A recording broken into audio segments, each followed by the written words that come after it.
আজ আমি পনির দিয়ে বানিয়ে ফেললাম কালাকাঁদ সন্দেশ।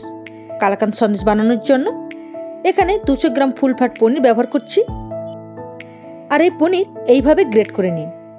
পনির গ্রেট করে নেওয়ার পর কড়াইতে দিন 2 কাপ দুধ, ওজনে 400 গ্রাম হবে।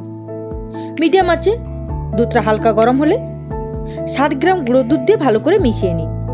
মিশিয়ে নিয়ে 10 থেকে 15 মিনিট ফোটান। 10 থেকে 15 মিনিট ফোটানোর পর গ্রেট করে রাখা পনির দিয়ে কন্টিনিউয়াসলি নাড়তে থাকুন।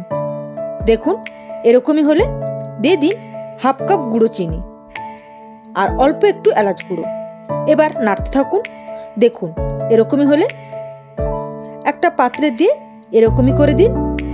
আর এটাকে নর্মাল ফ্রিজে 5 থেকে 6 ঘন্টা রেখে দিন। 5 থেকে 6 ঘন্টার পর দেখুন এরকমই শক্ত হয়ে যাবে।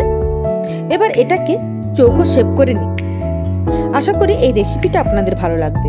যদি ভালো লেগে থাকে একটা লাইক করে দেবেন।